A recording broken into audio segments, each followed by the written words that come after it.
Hello student, मैं doctor Ramesh Kumar Tamboli, सेवानिवृत्त प्राध्यापक प्राणीशास्त्र रायगढ़। आज के इस लेक्चर वीडियो सेशन में आप सभी का स्वागत करता हूं। आज हम BSc semester 3 zoology unit 2 type study Obelia के अंतर्गत ओवेलिया के लाइफ साइकिल का या ओवेलिया के जीवन चक्र का विस्तार से अध्ययन करने जा रहे हैं।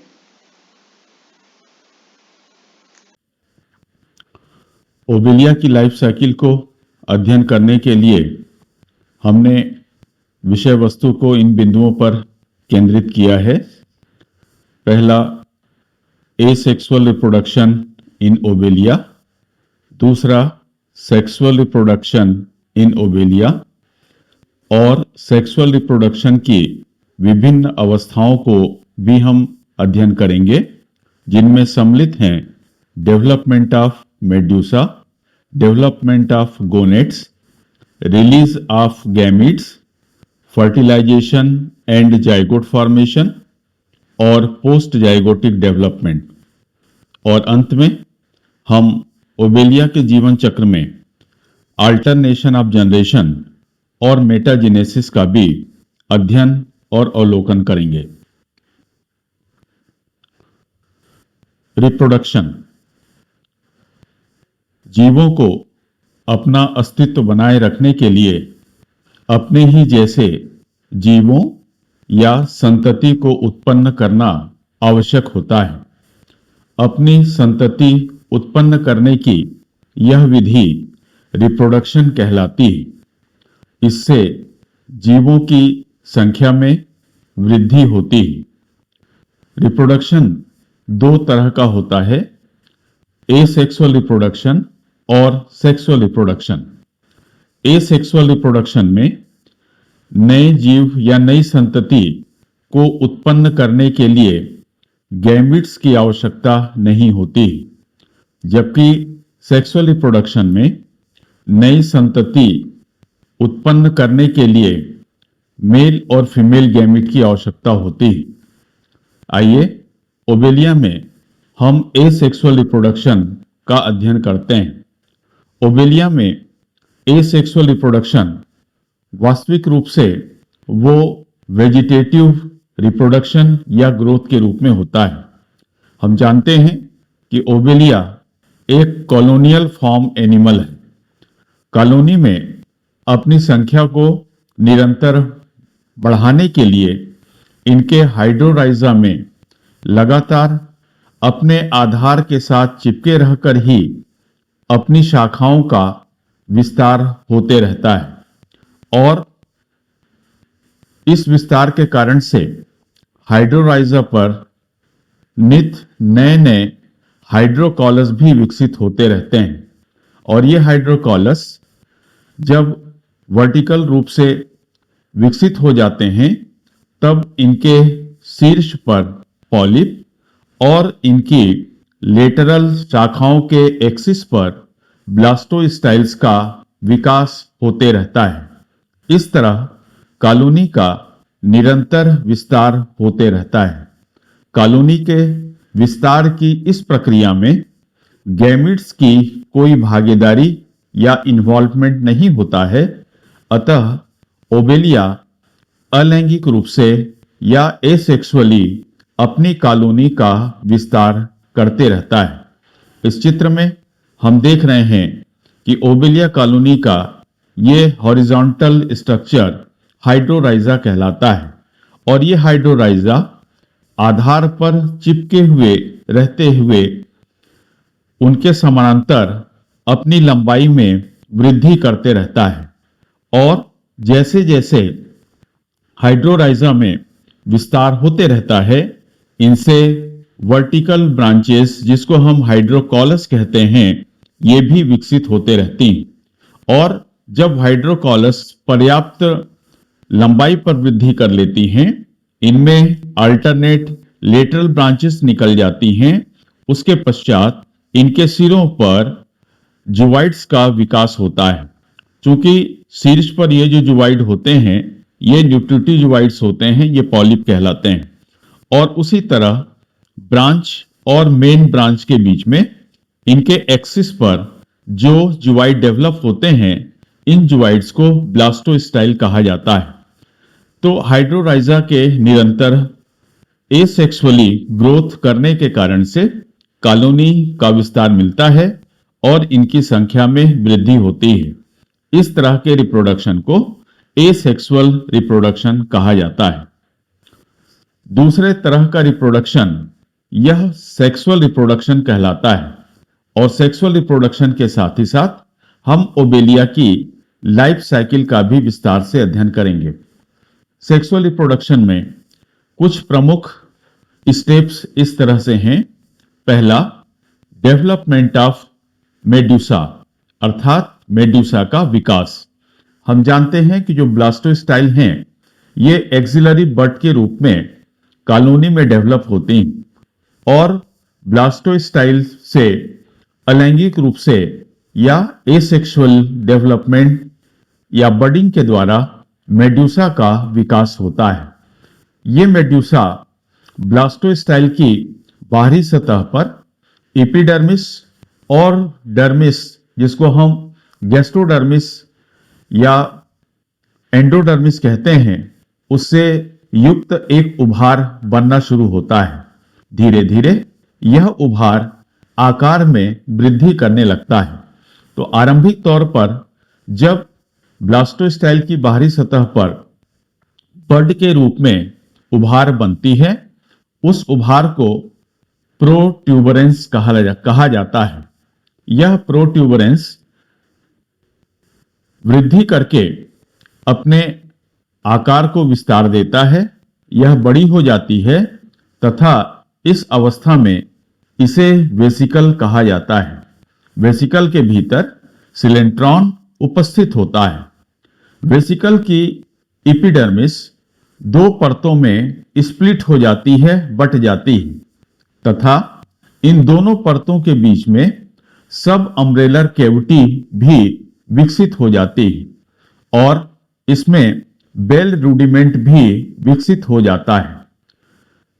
बेल रूडिमेंट के भीतर की एपिडर्मिस तथा गैस्ट्रोडर्मिस सब अम्ब्रेलर सतह की दीवार का निर्माण करती है। इसके साथ ही साथ यह रचना अम्ब्रेला के आकार में धंसना शुरू हो जाती है और इसके केंद्र में मेनुब्रियम, जो कि एक हैंडल के रूप में होता है, वह विकसित होने लगता है और मार्जिन पर टेंटिकल्स भी विकसित हो जाते हैं।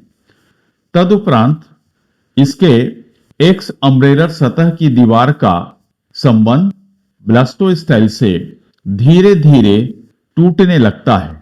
सब अम्ब्रेलर सतह की बाहरी हॉरिजॉन्टल एपिडर्मिस टूट जाती है और इसके टूटने से यह रचना विलम के रूप में शेष रह जाती है और अंत में मेनुब्रियम, जो कि सब अम्ब्रेलर सरफेस पर हैंडल के रूप में विकसित हुआ है, उसके स्वतंत्र सिरे पर एक चौकोन माउथ खुल जाती है तथा यह नवविकसित मेड्यूसा ब्लास्टोस्टाइल से पूर्णतः अलग हो जाता है और अलग होने के बाद वह गोनोपोर से बाहर निकलकर समुद्री जल में स्वतंत्रतापूर्वक तैरने लगता है।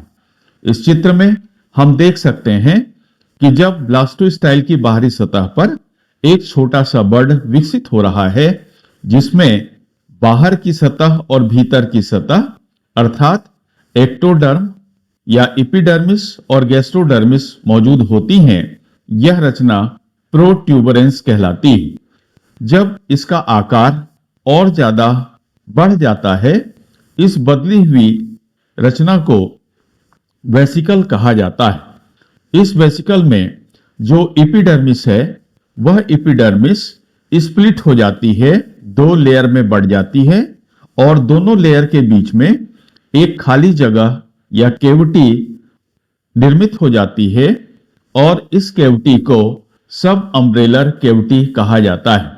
और इसी दरमियान इस सब अम्ब्रेलर स्पेस पर एक भीतर की सतह पर उभार भी दिखाई देने लगता है और यह उभार जो भविष्य में मेनुब्रियम का निर्माण करता है, इसे रूडिमेंट ऑफ मेनुब्रियम कहा जाता है। और अगली अवस्था पे हम ये देख रहे हैं कि जब ये रचना बेल का आकार या तस्तरी का आकार लेने लगती है, उस दरमियान इसकी जो आउटर एपिडर्मिस है, जो एक हॉरिजॉन्टल सेप्टा के रूप में होती है, यह भी टूट जाती है और टूटने के पश्चात यह हॉरिजॉन्टल सेप्टा इनके किनारों पर केवल एक अवशेष के रूप में रह जाती है और इस रचना को विलम कहा जाता है। साथ ही साथ इसके सिरे पर ये टेंटिकल्स भी निर्मित हो जाते हैं और अंत में जो मेनुब्रियम है, उसके बाहर की सतह पर एक चौकोर माउथ के रूप में ओपनिंग विकसित हो जाती है और इस तरह से इन समस्त विकास की प्रक्रियाओं को पूर्ण करने के बाद यह मेड्यूसा जिस सतह से ब्लास्टोस्टाइल से जुड़ा हुआ होता है, उस सतह पर एक कॉन्स्ट्रिक्शन बनना शुरू होता है और धीरे धीरे यह कॉन्स्ट्रिक्शन गहरा हो जाता है।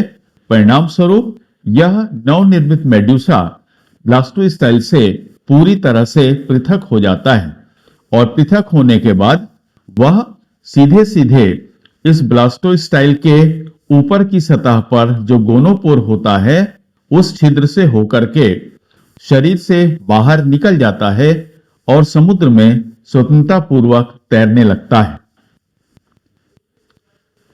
आइए दूसरे चरण पे हम देखें डेवलपमेंट ऑफ गोनेड। तो मेड्यूसा का विकास जिस समय ब्लास्टोस्टाइल पे होते रहता है, उसी दरमियान उनमें गोनेड्स का भी विकास प्रारंभ हो जाता है। तो ब्लास्टोस्टाइल के बडिंग के द्वारा विकसित होते हुए मेड्यूसा में ब्लास्टोस्टाइल से अलग होने के पूर्व ही गोनेड का विकास प्रारंभ हो जाता है। मेड्यूसा में गैमीट्स बनाने वाली जो कोशिकाएं होती हैं, वो मेनुब्रियम की एपिडर्मिस में स्थित इंटरस्टिशियल सेल होती हैं, जो आरंभिक तौर पर गैमेटोसाइट्स कहलाती हैं। ये गैमेटोसाइट्स मेनुब्रियम से प्रतिस्थापित होकर के मीजोग्लिया में प्रवेश करती हैं और वहां से होते हुए ये गोनेड में जाकर के स्थित हो जाती हैं और इस तरह गोनेड का निर्माण होता है। प्रत्येक गोनेड वास्तविक रूप से इंटरस्टिशियल सेल से बनी हुई एक अंडाकार रचना होती है तथा इसमें एक्टोडर्म और एंडोडर्म के परतों के बीच में यह गोनेड स्थित होती है। मैच्योर मेड्यूसा ब्लास्टोस्टाइल के गोनोपोर से पृथक होकर के बाहर समुद्री जल में स्वतंत्रता पूर्वक तैरने लगते हैं। ये मेड्यूसा वास्तविक रूप में इनके सेक्सुअल फॉर्म होते हैं या इन्हें हम रिप्रोडक्टिव जुवाइड्स भी कहते हैं।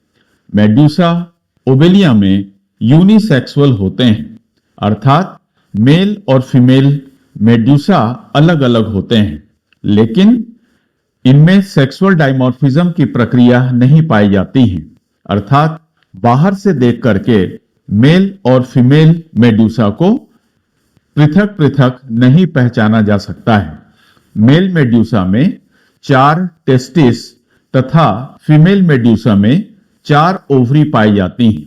ये जो गोनेड्स हैं, टेस्टिस या ओवरी हैं, ये मेड्यूसा के सब अम्ब्रेलर सतह पर प्रत्येक रेडियल केनाल पर गोनेड, सर्कुलर केनाल और स्टमक के बीच में स्थित होता है।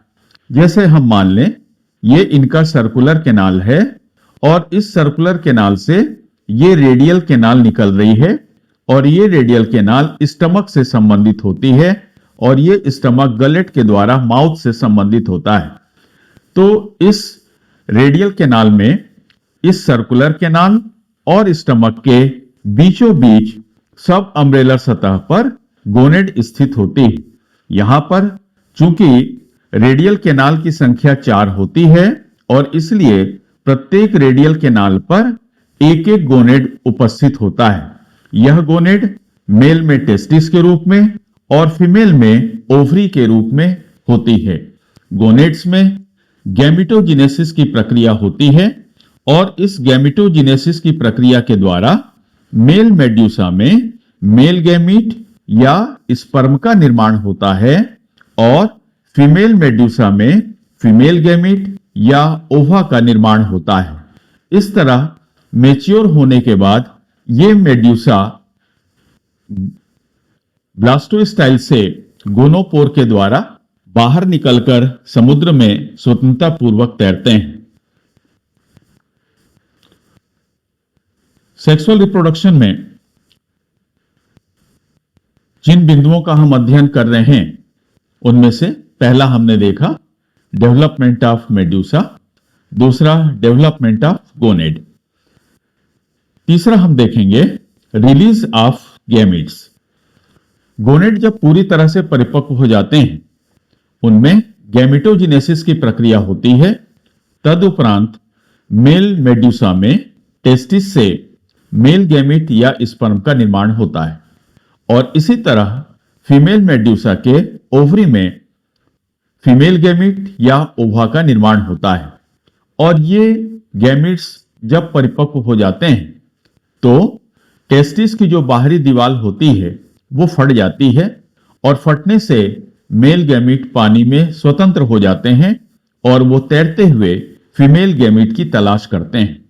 इसी तरह फीमेल मेड्यूसा में ओवरी की बाहरी सतह फट जाती है और फटने के कारण से वह फीमेल मेड्यूसा के सब अम्ब्रेला सरफेस पर ही एक्सपोज हो जाती है और वह निषेचन के लिए पूरी तरह से तैयार होती है।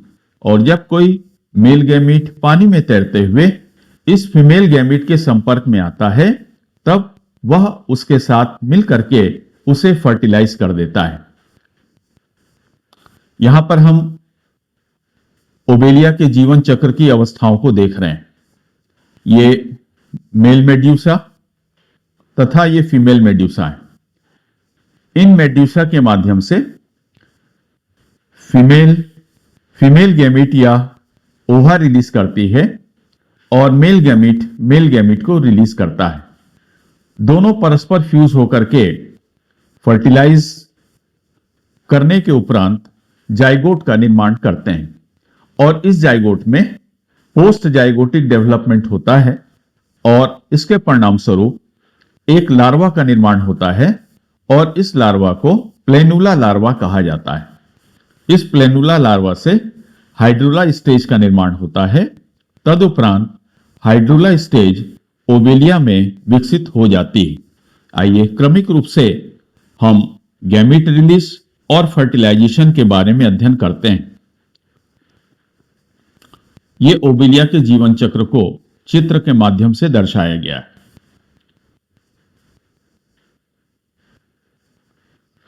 रिलीज ऑफ गैमीट्स, मेल गोनेट का जिसे हम टेस्टिस कहते हैं उसकी बाहरी दीवार या एक्टोडर्म फट जाती है और फटने से उसके अंदर विकसित हुए मेल गैमीट या स्पर्म स्वतंत्र होकर के समुद्री जल में तैरने लगते हैं और वो फीमेल गैमीट या ओवा की तलाश भी करने लगते हैं। फीमेल गैमीट यह मेल गोनेट में निर्मित होती है और फीमेल गोनेड या ओवरी में जब ओवा का निर्माण पूर्ण हो जाता है तब उसकी एक्टोडर्म फट जाती है और फटने से ओवा समुद्री जल में एक्सपोज हो जाते हैं, अर्थात वो शरीर से बाहर दिखाई देने लगते हैं। कुछ स्थितियों में ये एक्टोडर्म के फटने से ओवा समुद्री जल में छोड़ दिए जाते हैं और वो स्वतंत्र होकर के समुद्री जल में तैरने लगती हैं। गैमीट रिलीज करने के बाद मेल और फीमेल मेड्यूसा दोनों की मृत्यु हो जाती है। आइए गैमीट रिलीज होने के बाद फर्टिलाइजेशन की प्रक्रिया के संदर्भ में हम देखते हैं। फर्टिलाइजेशन के उपरांत जाइगोट का निर्माण होता है। पानी में स्वतंत्र हुए मेल और फीमेल गैमीट परस्पर एक दूसरे के साथ मिलकर के फर्टिलाइजेशन की प्रक्रिया को अपनाते हैं और मेल गैमीट फीमेल गैमीट के साथ मिलकर के उसे फर्टिलाइज कर देता है। फर्टिलाइजेशन की मुख्य रूप से दो प्रक्रियाएं ओविलिया में देखने को मिलती हैं। पहली प्रक्रिया फर्टिलाइजेशन जो समुद्री जल में होता है। तो समुद्री जल में मेल गैमीट और फीमेल गैमीट स्वतंत्र होते हैं, स्वतंत्रता पूर्वक तैरते रहते हैं और इस दरमियान मेल गैमीट फीमेल गैमीट को फर्टिलाइज कर देता है। तो यह फर्टिलाइजेशन पानी पर होता है। दूसरे तरह का फर्टिलाइजेशन यह फीमेल के शरीर पर ही होता है। फीमेल मेडुसा के वेंट्रल साइड पर सब अम्ब्रेलर सतह पर जब एक्टोडर्म फट जाती है तो फीमेल गैमीट या ओवा एक्सपोज्ड हो जाती है, वह बाहर से दिखाई देने लगती है। वह फीमेल मेडुसा के शरीर पर ही संलग्न रहती है और इस दरमियान पानी में तैरते हुए मेल गैमीट इस ओवा के संपर्क में आते हैं। तो आने के बाद स्पर्म उस ओवा को फर्टिलाइज कर देता है और फर्टिलाइजेशन की प्रक्रिया के उपरांत जाइगोट का निर्माण होता है। आइए अब हम देखें जाइगोट में आगामी परिवर्तन और परिवर्धन किस तरह से होता है। इसको हम चरणबद्ध तरीके से देखेंगे। पहला, जाइगोट में जो डेवलपमेंट या क्लीवेज कोशिका विभाजन की जो प्रक्रिया होती है ये होलोब्लास्टिक होती है, अर्थात विभाजन पूरी तरह से कोशिका को विभाजित करता है। साथ ही साथ यह विभाजन इक्वल होता है, अर्थात विभाजन के उपरांत बनने वाली कोशिकाएं समान होती हैं तथा बनने वाली जो सेल्स हैं क्लीवेज या सेल डिवीजन के कारण से इन कोशिकाओं को ब्लास्टोमियर्स कहा जाता है।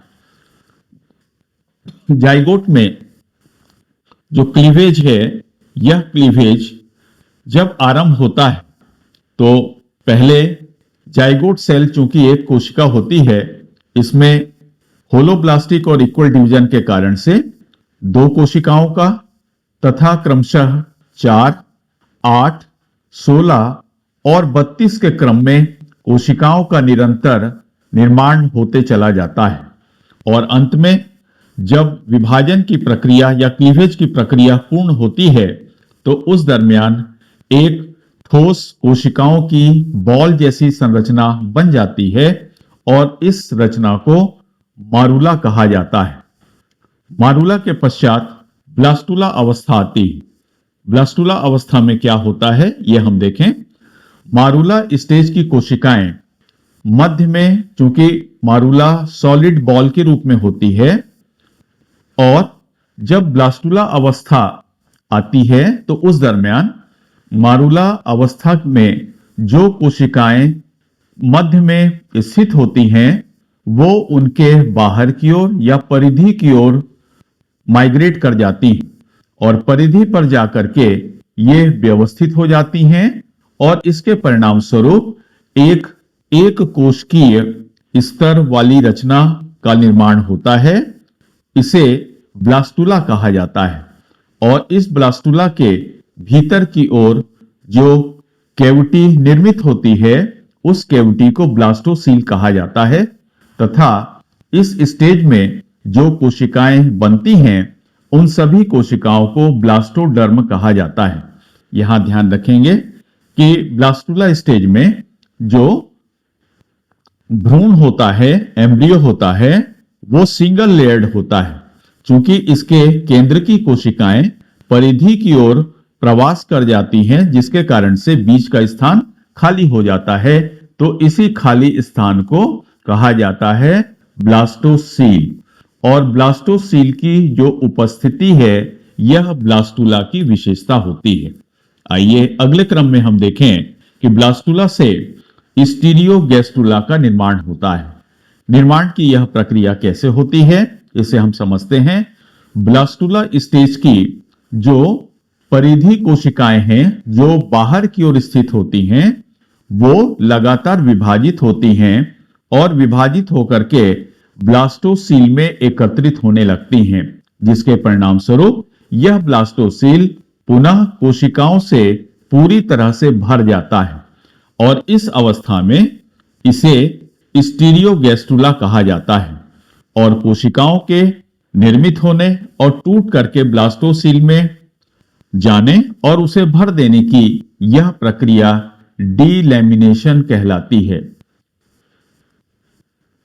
और इस दरमियान इस स्टीरियोगैस्ट्रुला में कोशिकाओं की दो परत देखने को मिलती है। जो बाहरी परत है वह एक्टोडर्म और भीतरी परत एंडोडर्म कहलाती है। आइए अब हम देखें प्लेनुला लार्वा के निर्माण के संदर्भ में। स्टीरियोगैस्ट्रुला ये अपनी लंबाई में वृद्धि करता है तथा इसके एक्टोडर्म पर बाहर की सतह पर सिलिया का विकास हो जाता है। तत्पश्चात भीतर जो एंडोडर्म की कोशिकाएं होती हैं वो कोशिकाएं बाहर की ओर हटने लगती हैं, जिसके फलस्वरूप इन कोशिकाओं के बीच में भीतर की ओर एक कैविटी निर्मित हो जाती है। इस कैविटी को सिलेंट्रॉन या गैस्ट्रोवेस्कुलर कैविटी कहते हैं। इस अवस्था में इसे प्लेनुला लार्वा कहा जाता है। चूंकि प्लेनुला लार्वा सिलिएटेड होता है और इसलिए यह पानी में स्वतंत्रतापूर्वक तैरने लगता है। प्लेनुला लार्वा वास्तविक रूप से डिप्लोब्लास्टिक होता है, अर्थात इनमें एक्टोडर्म और एंडोडर्म ये दो लेयर पाई जाती हैं और ये स्वतंत्रतापूर्वक पानी पर फ्लोट करते रहता है, तैरते रहता है। साथ ही यह यदि फीमेल मेड्यूसा के शरीर पर निर्मित हुआ है तो वह उसके ब्रूड पाउच को फाड़ करके बाहर समुद्र में स्वतंत्र हो जाता है और पानी में तैरने लगता है। इसके आगे का सिरा चौड़ा होता है। यहां पर हम कोशिका विभाजन की अवस्था को देख रहे हैं। यह मेल गैमीट फीमेल गैमीट के साथ मिलकर के उसे फर्टिलाइज करता है और फर्टिलाइज करने के उपरांत जाइगोट का निर्माण हो रहा है। जाइगोट से 2 सेल, 4 सेल, 8, 16, 32 इस मल्टीप्लिकेशन के अनुसार कोशिकाओं का निर्माण होता है और अंत में जब क्लीवेज की प्रक्रिया पूर्ण होती है तो सेल्स की एक ठोस गेंद बन जाती है। इस अवस्था पर इसे मारूला कहते हैं। इस मारूला में भीतर की जो कोशिकाएं होती हैं वो बाहर की दिशा पर या परिधि की ओर प्रवास कर जाती हैं, जिसके कारण से भीतर का स्थान रिक्त हो जाता है और इस कैविटी को ब्लास्टोसील कहा जाता है और इस अवस्था को ब्लास्टुला कहते हैं। तो ब्लास्टुला अवस्था की दो विशेषताएं होती हैं। पहली विशेषता यह है कि इसमें एम्ब्रियो यह एक स्तरीय होता है तथा इसके भीतर ब्लास्टोसील नाम की कैविटी उपस्थित होती है। इस ब्लास्टुला से गैस्ट्रुला का निर्माण होता है, अर्थात पुनः परिधि की जो कोशिकाएं होती हैं वो विभाजित होकर के इसके भीतर ब्लास्टोसील में प्रवेश कर जाती हैं और इस ब्लास्टोसील को पूरी तरह से भर देती हैं। इस अवस्था को स्टीरियोगैस्ट्रुला और इस प्रक्रिया को गैस्ट्रुलेशन कहा जाता है। तदुपरांत इस स्टीरियोगैस्ट्रुला की लंबाई ये बढ़ने लगती है, आकार में यह लंबा हो जाता है। इसका एक सिरा काफी चौड़ा होता है और यह चौड़ा सिरा इस लार्वा का एंटीरियर साइड होता है, एंटीरियर एंड होता है और सकरा सिरा यह इसका पोस्टीरियर साइड होता है। साथ ही साथ कुछ परिवर्तन यहां पर स्टीरियोगैस्ट्रुला में और भी होते हैं कि इनमें जो एक्टोडर्म की लेयर है बाहर की ओर है उसमें सिलिया विकसित हो जाती हैं और भीतर की ओर जो एंडोडर्म है इनकी कोशिकाएं बाहर की ओर हटने लगती हैं, जिसके फलस्वरूप भीतर की ओर एक कैविटी का निर्माण हो जाता है और इस कैविटी को सिलेंट्रॉन या गैस्ट्रोवेस्कुलर कैविटी कहा जाता है। तो इस अवस्था में इस रचना को प्लेनुला लार्वा कहा जाता है। चूंकि यह प्लेनुला लार्वा सिलेटेड होता है जो इसके प्रचलन अंग होते हैं, इसलिए ये पानी में स्वतंत्रता पूर्वक तैरते रहता है। प्लेनुला लार्वा में मेटामॉर्फोसिस की प्रक्रिया हम देखते हैं। प्लेनुला लार्वा यह पानी में स्वतंत्रता पूर्वक कुछ समय तक तैरता है और तैरने के बाद यह हाइड्रूला अवस्था में बदल जाता है। तो प्लेनुला लार्वा कुछ समय तक समुद्री जल में तैरने के बाद यह अपने एंटीरियर साइड से, जो कि इसका चौड़ा सिरा होता है, उसके द्वारा किसी ठोस धरातल से चिपक जाता है। और चिपकने के बाद हम देखते हैं कि इनका जो सकरा सिरा होता है यह ऊपर की ओर होता है और इस सकरे सिरे पर माउथ और टेंटेकल्स का विकास हो जाता है। सकरे सिरे पर माउथ एंड टेंटेकल्स का विकास हो जाता है और इस अवस्था में इसे हाइड्रूला कहा जाता है और यह अवस्था हाइड्रूला स्टेज कहलाती है। तो यहां पर हम देख रहे हैं प्लेनुला लार्वा ये ठोस आधार से आकर के अटैच हो जाता है। अब इसे तैरने की आवश्यकता नहीं होती है, इसलिए इनके सिलिया विलोपित हो जाते हैं। तदुपरांत इसके स्वतंत्र सिरे पर माउथ का डेवलपमेंट हो जाता है और माउथ को घेरे हुए टेंटेकल्स भी विकसित हो जाते हैं। इस अवस्था में यह हाइड्रूला कहलाता है। हाइड्रूला में क्या परिवर्तन होता है, अब हम ये देखें। हाइड्रूला का जो आधार है, बेसल पार्ट है, ये उसका बेसल पार्ट होता है, वह धीरे धीरे अनुप्रस्थ या हॉरिजॉन्टल दिशा में लंबा होकर के हाइड्रोराइजा का निर्माण करता है और इस हाइड्रोराइजा से वर्टिकल ग्रोथ के रूप में हाइड्रोकॉलस का निर्माण होता है और इस हाइड्रोकॉलस के निर्माण के साथ ही साथ हाइड्रोकॉलस से लेटरल ब्रांचेस भी विकसित होते चली जाती हैं तथा इनके शीर्ष पर, इनके सिरे पर पॉलिप का विकास हो जाता है और पॉलिप के विकास होने के साथ ही साथ जो ब्रांच होते हैं उनके एक्सिस पर एक्सिलरी बड के रूप में ब्लास्टोस्टाइल्स भी विकसित हो जाते हैं। साथ ही साथ अब यह कॉलोनी आकार में वृद्धि करने लगती है और परिपक्व होकर के पुनः इनके ब्लास्टोस्टाइल में मेड्यूसा का विकास होने लगता है और जब मेड्यूसा विकसित हो जाते हैं तो ये मेड्यूसा गोनोपोर से बाहर निकल करके पुनः अपना सेक्सुअल साइकिल प्रारंभ कर देते हैं।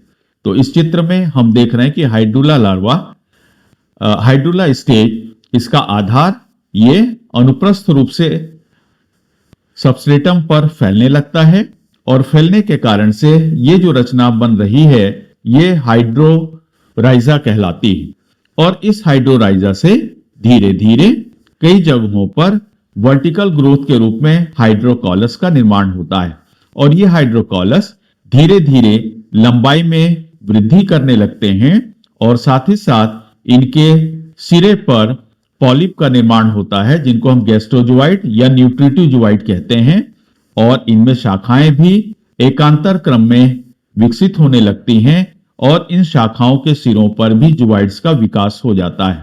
तत्पश्चात इनके एक्सिस पर ब्लास्टोस्टाइल का निर्माण होता है और ये ब्लास्टोस्टाइल मेड्यूसा को विकसित करते हैं और बनने वाले परिपक्व मेड्यूसा ब्लास्टोस्टाइल से बाहर आकर के पुनः अपने लैंगिक या सेक्सुअल लाइफ साइकिल को प्रारंभ करते हैं। तो इस तरह हम ये देखते हैं कि जो प्लेनुला लार्वा है, ये प्लेनुला लार्वा विभिन्न अवस्थाओं से गुजरते हुए अंत में ये ओबेलिया कॉलोनी के रूप में विकसित हो जाता है और इस तरह इसका जीवन चक्र पूर्ण होता है। ओबेलिया के जीवन चक्र में अल्टरनेशन ऑफ जनरेशन और मेटाजेनेसिस को भी हम देखते हैं। अल्टरनेशन ऑफ जनरेशन का मतलब होता है यदि जंतु के जीवन चक्र में हैप्लॉइड और डिप्लॉइड स्टेज के बीच में अल्टरनेशन हो, क्रमिक रूप से डिप्लॉइड स्टेज से हैप्लॉइड स्टेज का बनना, गैमीट्स का बनना और गैमीट्स से जाइगोट का बनना और जाइगोट से एनिमल का डेवलपमेंट होना, यह यदि एकांतर क्रम से चलते रहता है तब इसे अल्टरनेशन ऑफ जनरेशन कहा जाता है।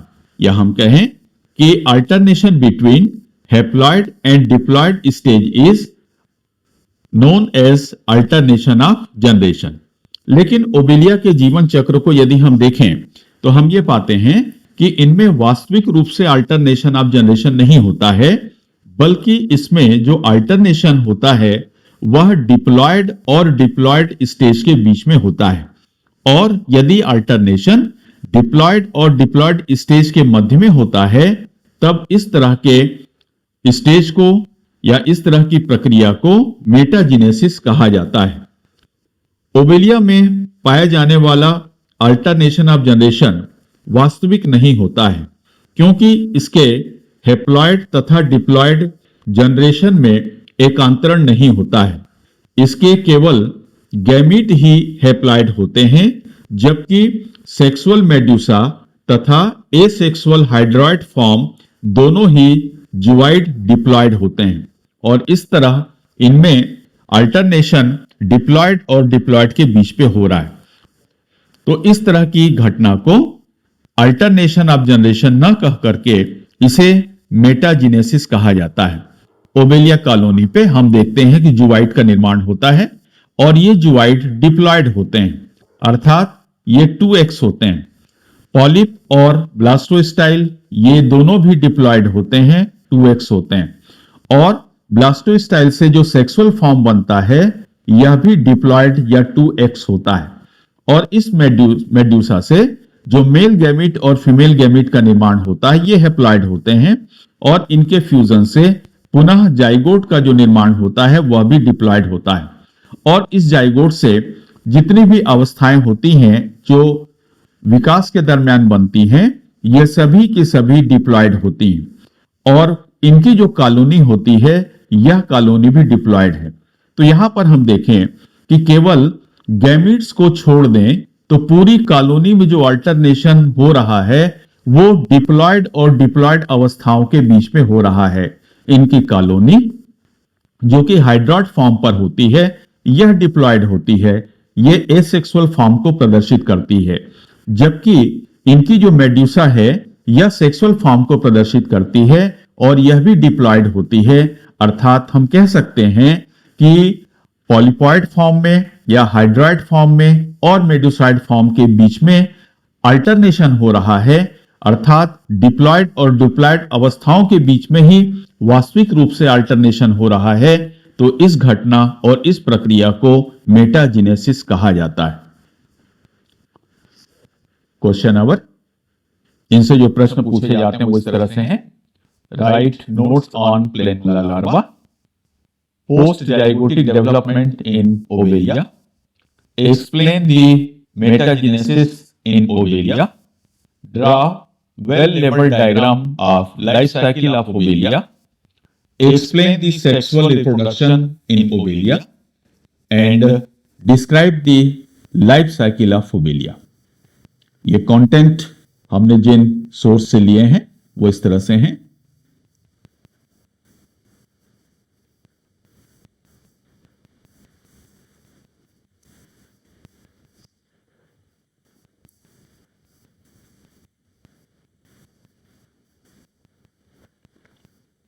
धन्यवाद।